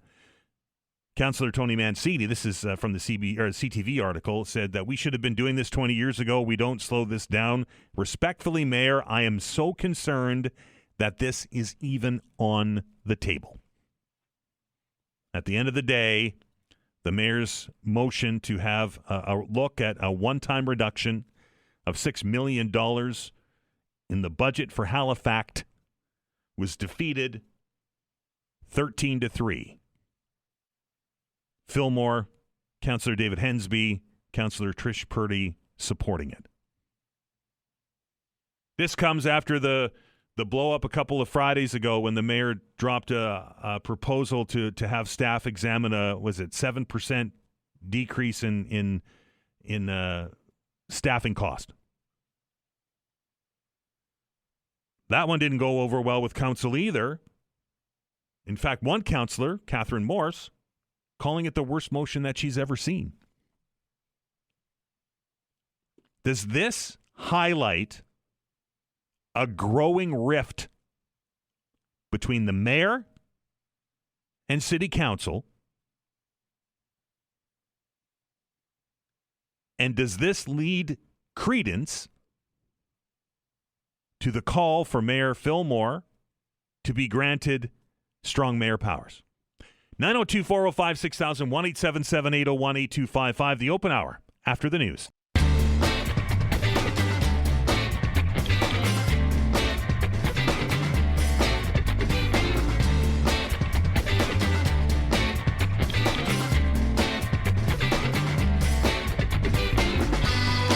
Time for the Mid-Week Meltdown. 902-405-6000, 1-877-801-8255. That's the telephone number if you want to get into the discussion. Again, as I said before the break, open hour rules apply. You can bring whatever it is to the table, but I am very curious on a couple of different things that I laid out. One, the EV tax. This feels like it's very political. And the reason why I say that is that it might have come across at least easier for many to understand to say the fact that, hey, look, you're driving an EV, right? You're not paying road tax every time you fill up like everybody else is. We need the money. Wouldn't have been popular, but I think a little more honest than, well, they're heavy and they're damaging the roads, right? I'm looking out the road at the pickup truck right now. That's heavier than some of those electric vehicles are. I get it. They're paying the road tax, and the EVs aren't. And council, the divide, the anxiety, the divide, the anxiety, the division between council and the mayor it seems to be growing every day, and it seems to be gaining speed as we go through the budget process and we do these council meetings during the budgeting process. Mayor Fillmore yesterday trying to get a staff report through council to take a look at reducing the Halifax budget by $6 million for 1 year, one time only, as I understand it. And council went off and said absolutely not, and defeated that motion 13-3. This isn't the first time that the mayor has put what he has been billing as a cost-saving motion forward that has been soundly defeated at the council table. It feels like there is a big difference of opinion when it comes to the city's finances at council. 902-405-6000, 1-877-801-8255. We begin with Ed. Ed, how are you? Good. How are you, Dan? I'm good. What's on your mind? This EV tax. Mm-hmm. Can you tell me, or can you find out what the definition by the Houston government what a hybrid vehicle is? I can almost understand an EV tax on an electric vehicle. They're not paying the gas tax, and they are still using the road, and it has to be maintained. I can understand it on a plug-in hybrid, the lower tax they're going to charge, because technically a plug-in hybrid, you could technically not have to use gas. but I have a Toyota Camry hybrid. Mm-hmm. It has an engine and has a small little battery. I still have to pay.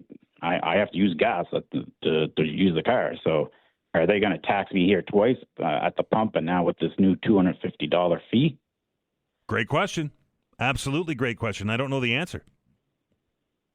Yeah, because I shouldn't have to pay because I'm paying for fuel. Just like I am, right? Yeah. And many cars are just like regular hybrids with a little electric battery to try to get a little bit of the fuel economy. Right. If he's going to charge the tax on that, then I got a big problem with it because now you're double taxing me. I'm still paying for the fuel. Right. A plug-in hybrid, I can kind of understand that one because, as I said, Dan, they technically, if you plugged it in every night and only drove 30, 40 kilometers a day, right, you may never have to use gas. What are your thoughts on that? That the person who's still paying, like me, fuel is going to be double hit. Well, and I agree with you, Ed. I think that there's certainly when the rules come out, we'll obviously have to dig into that. And I appreciate the call, but I wonder if somebody that was out there a month or so ago, 2 months ago, maybe a year ago, that was thinking, all right, I'm going to buy an electric vehicle because it's going to save me money, right? It's going to save me money. I don't have to gas up. It's cheaper for the amount I use it to plug it in and pay the power and so on and so forth. And then now all of a sudden, here comes this tax out of the blue it impacts everybody. If I had purchased an electric vehicle, I'd be ticked right off. Thanks, Ed. 902-405-6000, 1-877-801-8255. Hello, Gloria. Hi, how are you? I'm well. How are you? I have one of those Toyota hybrid Camrys. Right. Also, I bought mine to help the environment. Right, and now you're going to pay an extra fee on it. Because I'm not using enough gasoline. Exactly. Interesting. Anyway, I didn't call about that. Okay. I called about the council meeting yesterday. Wasn't it some? Did you watch it? I can see that the $22,500 that taxpayers paid to get them working better together is really working. It's almost to the point where you know what's going to happen, right? You know that when the mayor says something or puts a motion forward that we're going to have this kind of back and forth. And Catherine Morse, when she speaks, you can almost see her dislike of the mayor when she's talking. Right. Anyway, enough of that. I watched when he put forward the motion to save $6 million, defeat it. Tony Mancini was very upset. Did Tony Mancini ever think about all the no right-hand turns he put in, what that's doing to our environment? Did he think about how long cars idle there? They need to shake their heads and understand what they're talking about. The next thing was when Deputy Mayor Cuttle put forward a motion of rescission or reconsideration that they look at that bike lane, which was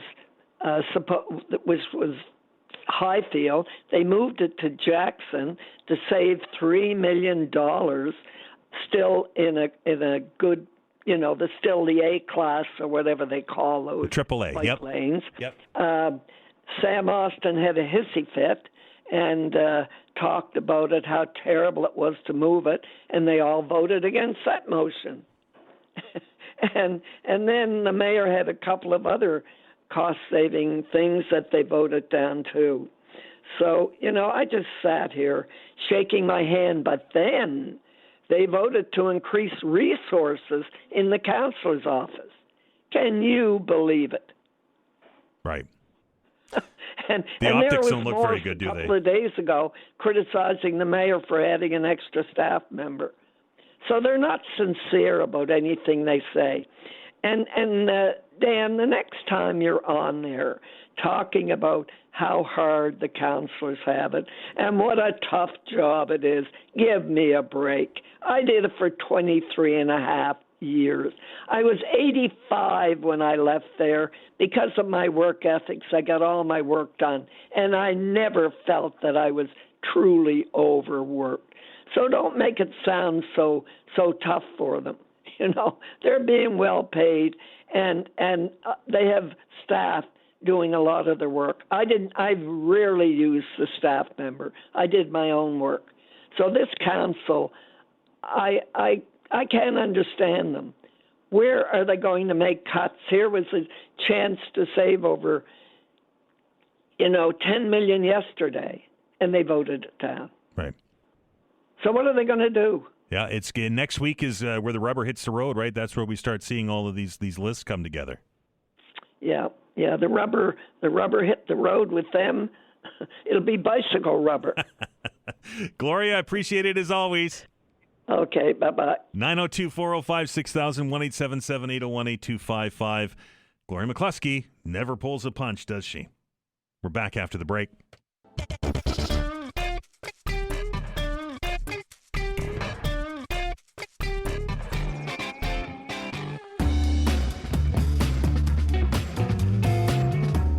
EV taxes, fireworks at City Hall, or whatever it is on your mind. This is the open hour, 902-405-6000, 1-877-801-8255. Let's get right to the phones and say hello to David. David, how are you? Good, Dan. How are you? I'm well. What's on your mind? Well, listen, I drive an EV. I bought one a couple of years ago, and I have no issue paying for road maintenance, paying a road tax. Sure, I've gotten away with not paying those taxes for a couple of years, at the pumps. When I purchased my vehicle, I did it because of the savings. I was driving a truck, and I had done the math when I was shopping and figured out that I could commute to work for over a month with what it would normally cost me to drive that truck to work and back twice. Right. So there was considerable savings there. But I'm also the type of person that purchases their vehicle outright and does my best to recoup some of that investment when it comes time to sell by having the luxury of not having a buyout or a lease ending and allowing myself the time to really get the best dollar for it. Right. And I can't help but think that right now, or as of 2 days ago, the Houston government took cash right out of my hand. For sure. Because I've got a pool of buyers that has to be much smaller. And who's going to want to spend full price knowing that every 2 years they're going to have to pay an additional $500 to register a vehicle? There's got to be a better way for them to ensure that I'm paying for road maintenance, which I'm all for, but not do it blindly $500 every 2 years. The math doesn't even work out. David, when you sell that vehicle, are you going to buy another one? Potentially. I truly love my vehicle. I love it. I love being able to charge at home, get in the car. I don't do a lot of long driving, so I'm really well suited for it. And, I had the means to buy one that is pretty peppy and fun to drive. So, yeah, absolutely, I would consider it, but I may not consider purchasing it outright. I may put that onus back on somebody else to deal with it afterwards. Appreciate the call, sir. Have a good one. You too. Take care. 902-405-6000, 1-877-801-8255. That is the number. Lots of calls today. Let's get to some more. We say hello to Jamie. Jamie, how are you? Good. How are you? I'm well. What's on your mind? So like Dan, I crunched the numbers and we bought an EV, and it was the most economical vehicle to fit my family that I could find. We were kind of maybe wanting to buy the new Santa Fe, but we just said, hey, let's go look at Tesla quickly before we went to the Hyundai dealership, and we're like, hey, we all fit and we'll save a lot of money. I was really surprised when I went to the registration, thinking that I was going from a minivan to kind of like a sedan car, and the registration was way more than my minivan. And I said, well, why does it cost more? Why is this more than my minivan? And the lady said, well, we charge you more because your vehicle's heavier. Right. So this was 2 years ago. So I'm already being charged that my vehicle is heavier when I register my vehicle every year. And so I feel like the charge is already there, the tax is already there, and if they really want to save money and they're worried about it, then maybe the federal government and the provincial government need to take back their, incentives that Right. they give people who buy EVs and just put it towards the roads. So I don't want to put words in your mouth. Jamie, doesn't sound like you're happy paying an extra $500 every 2 years. Well, I feel like I already pay it every year. Right. Appreciate the call. Sorry, go ahead. Okay. No, go ahead. No, I was just like, and every heavier vehicle does. Like, we have a diesel truck at home. Right. We pay more because it's a bigger, heavier vehicle. Right.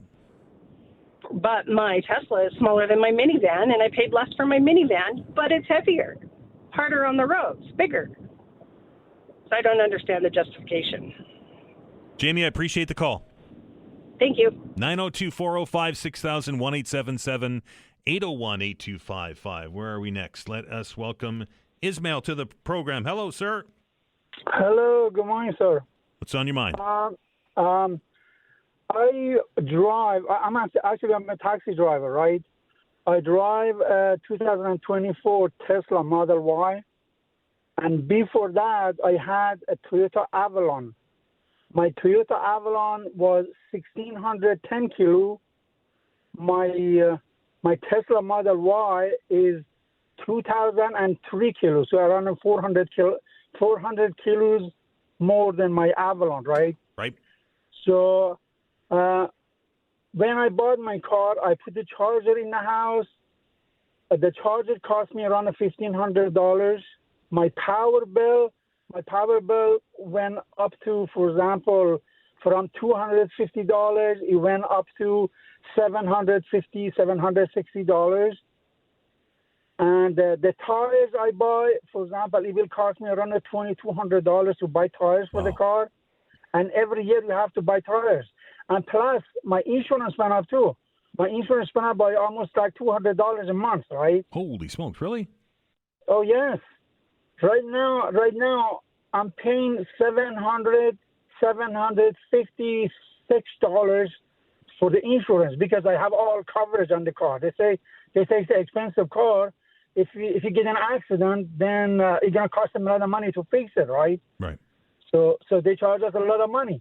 And now you're going to get a $500 charge on top of that every 2 years. Exactly. I'm making money, but I'm actually giving it away to other people.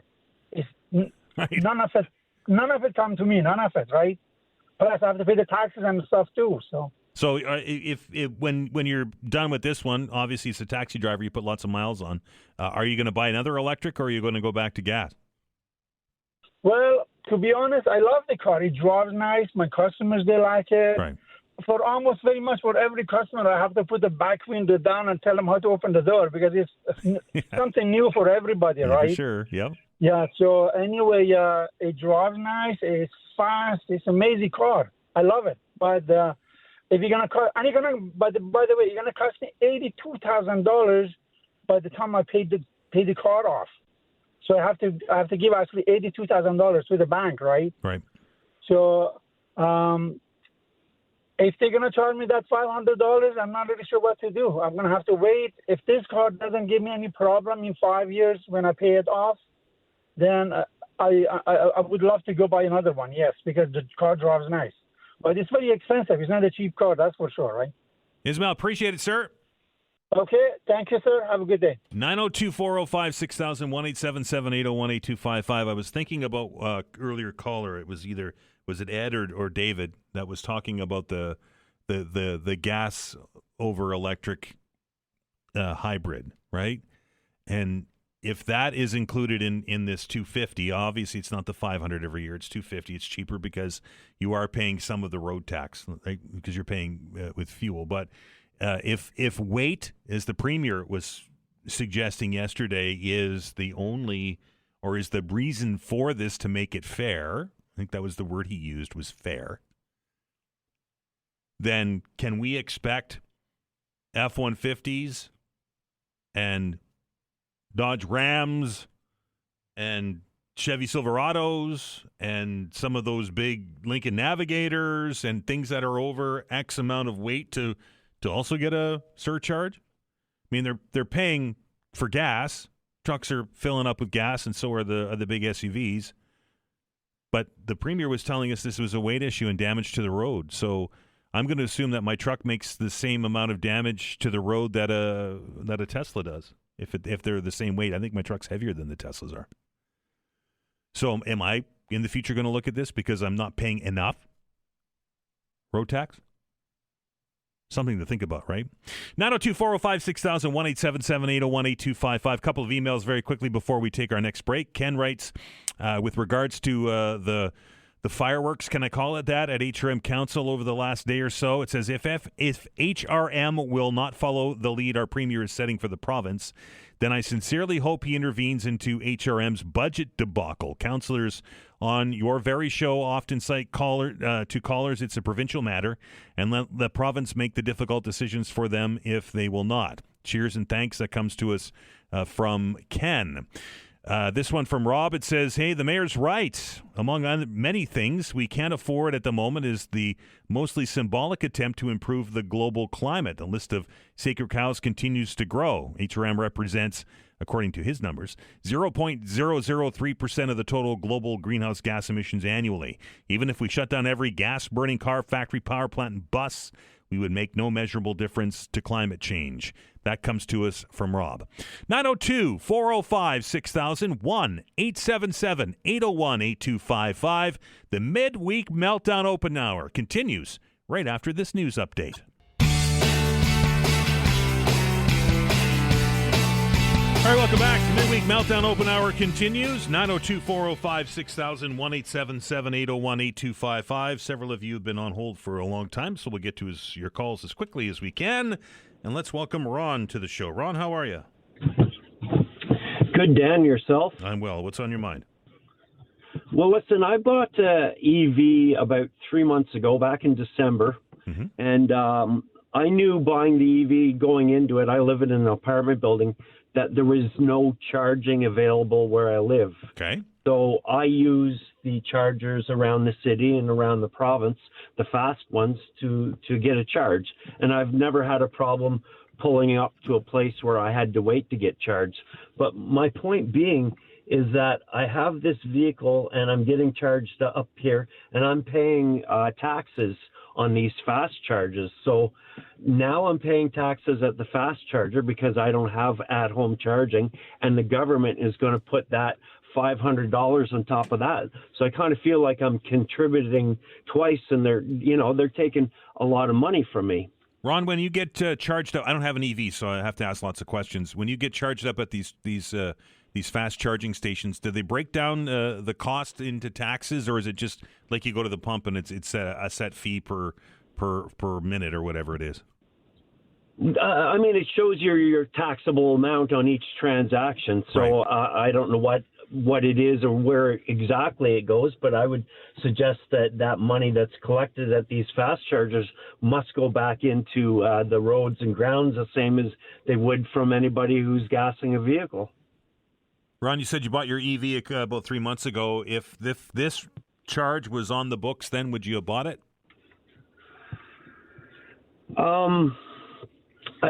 I don't know. That's a good question. I know it's a lot of money to a lot of people, and it's a lot of money to myself as well. Right. But if you look over the period, it's a 2 years at $500. It's not nice to anybody. But if you go, that's like 600 and 700 days, whatever it is. So it's less than $1 a day to pay that fee. But having said that, I know there's people out there that are trying to save every bit they can. And then when they went to an EV, these charges didn't exist. And now it probably makes them think twice about, moving forward with another one down the road. Thanks, Ron. I appreciate it. Cheers. 902-405-6000, 1-877-801-8255. That is a fair point. $250 a year or $500 every 2 years on the grand scheme of thing isn't a lot of money, but it is money, and it can be a lot of money for people, right? And when you're calculating your savings for having an EV as opposed to having a gas or an internal combustion engine, as they're called, this is just going to add more to the reason, be more of a disincentive to not, right? Will it be enough to stop you from purchasing one? Probably not. But I got to tell you, if I had purchased an EV in the last couple of years and this came out yesterday or Monday, I'd be ticked off because this is, for me, now unbudgeted money, right? And I get it, it's 2 years out and you have plenty of time to budget it. But it's unbudgeted money. It's something that you didn't take into account when you made the purchase. 902-405-6000, 1-877-801-8255. Hello, Andy. Hey there. What's on your mind? I think the Premier's trying to pull a wool over our eyes in order to justify what is basically a tax grab on this EV hybrid registration increase. The numbers just don't add up. I looked them up. But full disclosure first, I don't have an EV. I don't have a hybrid. I can't afford those right now. Right.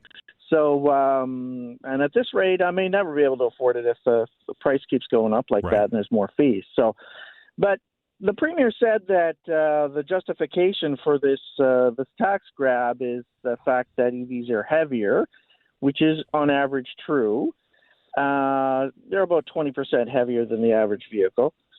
So they should pay more for road upkeep and everything. But first of all, the EV owners are paying a lot already for road upkeep. It's not true that all the road upkeep fees and everything that they pay at the pumps, pays for all our roads. Half of it comes from property taxes in the case of municipal roads and income taxes in the case of highways. Right. The fees that are collected at the pump and at registration pay only about for half of the road new construction and maintenance. The other thing that doesn't add up either, I looked this up, is that EVs, they'll make the roads worse because they're heavier. Well, that's only marginally true. I looked up the numbers from the U.S. Department of Transport, and the average car, I only have U.S. numbers, I'm afraid, but this is something worthwhile looking for up in Nova Scotia, is that the average passenger vehicle in the United States causes about 8 cents per mile annually of road degradation. Okay? The average 5-axle or more transport truck costs $7.60 on average per mile of road degradation each year. So considering that an EV is heavier, how much does it actually cause in road degradation? 9 cents per mile. So it's only marginally more than the average passenger vehicle because, of course, they're only about 20% heavier. Right. So, I can see them charging like 10% more for EV registration or something like that, because the car is a little bit heavier.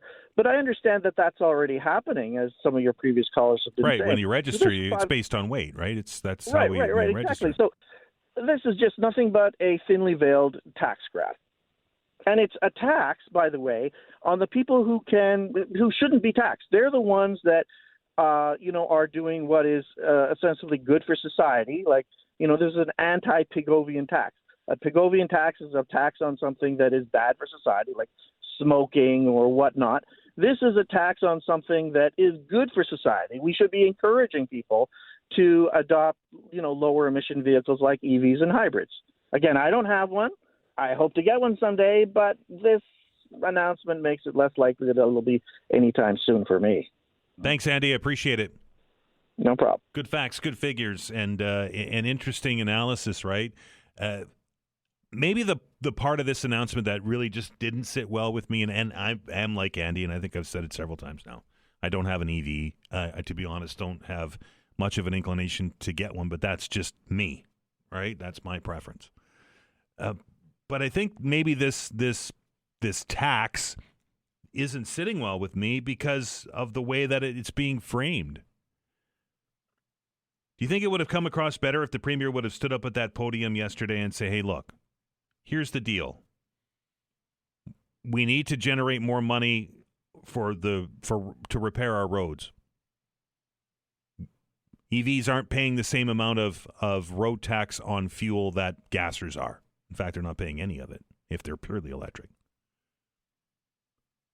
And we're trying to fix that imbalance. I think that probably would have come across better, at least to me, than, well, they're heavier and they're wrecking the roads. Because that's the answer that we got from the Premier yesterday. 902-405-6000, 1-877-801-8255. Let's welcome Sam to the show. Sam, how are you? I'm all right, Dan. How are you? I'm well. What's on your mind? I think that all of the previous callers, and you are correct. I think the Premier really is just trying to pull the wool over our eyes with this nonsense about EVs doing more damage, when the reality is he shot himself in the foot by lowering taxes and removing the tolls and running humongous deficits for every single budget since he's been elected. Right. So it's, completely his own doing, and now Nova Scotians are going to suffer the consequences with this, ones who drive EVs or hybrids with this new tax. And my plan was for my next vehicle to be a hybrid, actually. So we'll see how that plays out with this new tax. And, public services being cut, education, visitor information centers being closed down. It's just, I think that the Premier is having delusions of grandeur with Nova Scotia becoming like Saudi Arabia or something, where we're all oil billionaires or natural gas billionaires, and everybody has a wind farm in their backyard, and is at the same time completely ignoring, one of the things that already make Nova Scotia great, which is our tourism industry and, the natural environment that we live in. Right. Like the gutting and dismantling of the DNR Wildlife Department, which has been doing conservation work in Nova Scotia for over 100 years, is just insane. Again, to try and balance his ridiculous budgets. It's a gong show. It's a gong show. It's a circus to watch unfold, for sure. Appreciate it, Sam. Thank you. Thank you. 902-405-6000, 1-877-801-8255. With the Wildlife Division, it's very interesting that a decision from government to restructure, and I'm putting quotes around that, the Department of Natural Resources, and shift people around and essentially eliminate the Wildlife Division of DNR it has conservationists and those that want to use those resources united, right? Conservationists and hunting groups are uniting. Conservationists and the people that do the research are uniting, because whatever side of that equation you're on, getting rid of the department that's job was to protect things or manage things, it really doesn't seem to make much sense. It seems that the Premier is shifting the focus of natural resources onto natural resource development or exploitation, depending on how you look at it, for commercial purposes, for industrial purposes, not for you and I and the people of Nova Scotia to enjoy, right? And if we get rid of the people who are watching the cookie jar, what happens? We're back after the break.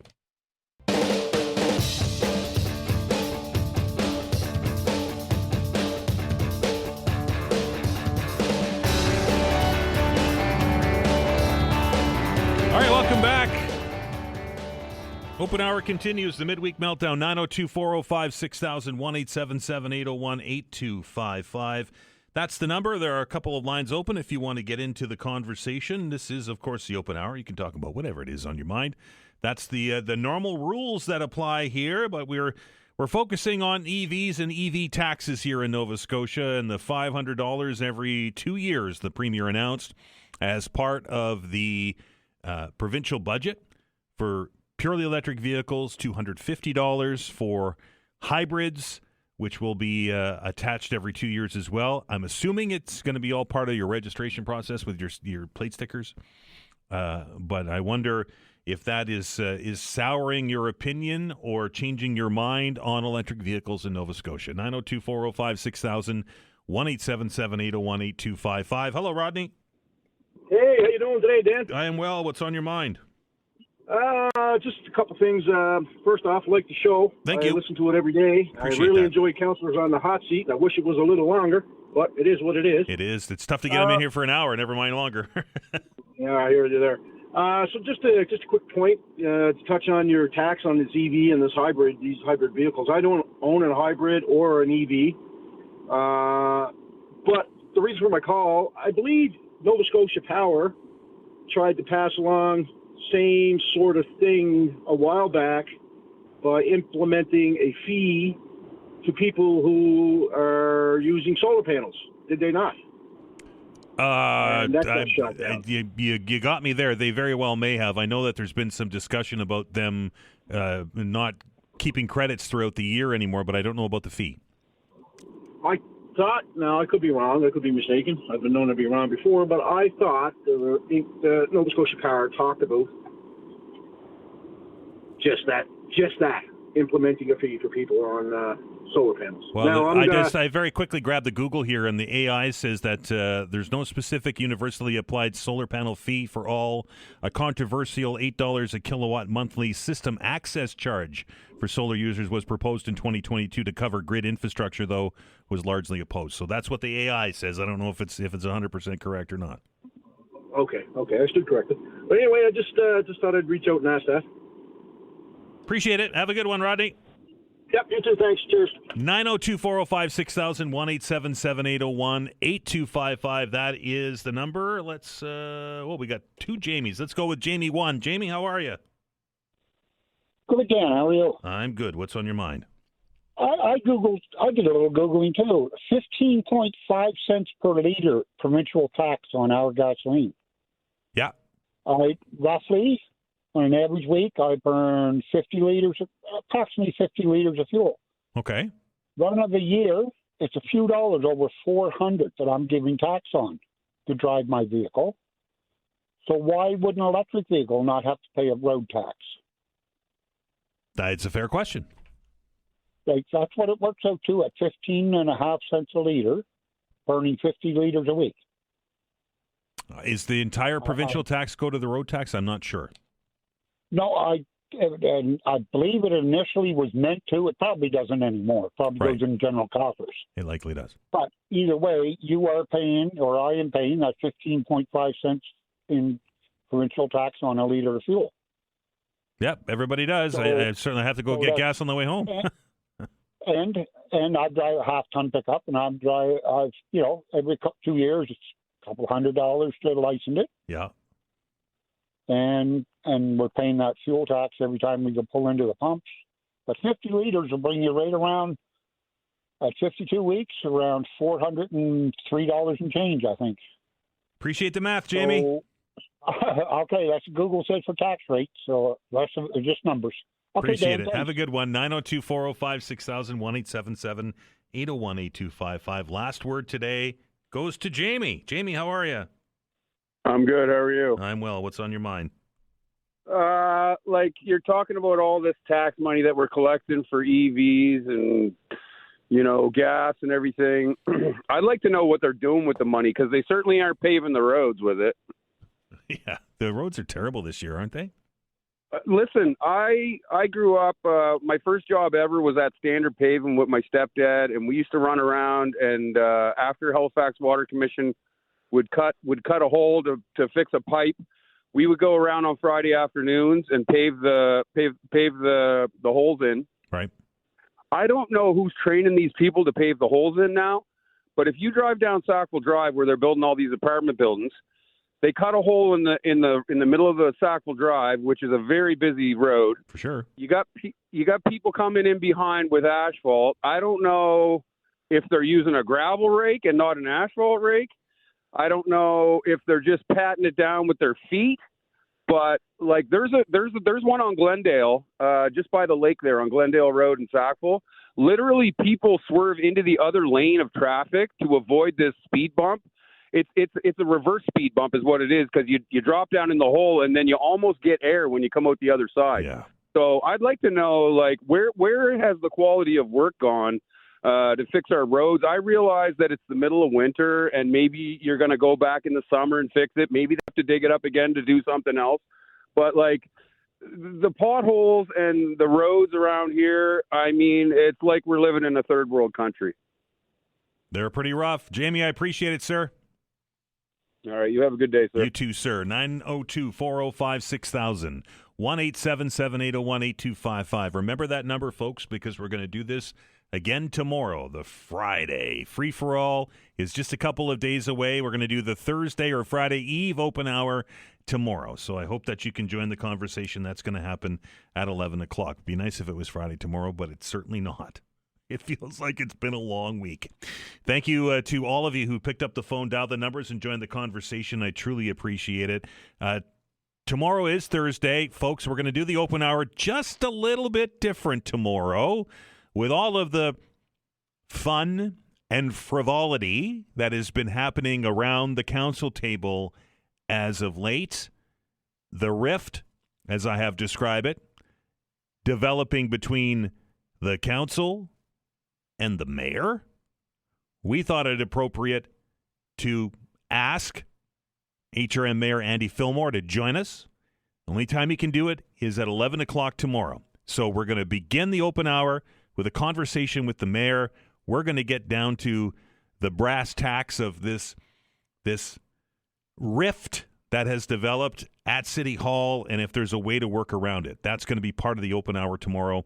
I hope that you can join us. Thanks to all of our guests for joining the show and imparting their knowledge. I learn something every day that we do this show.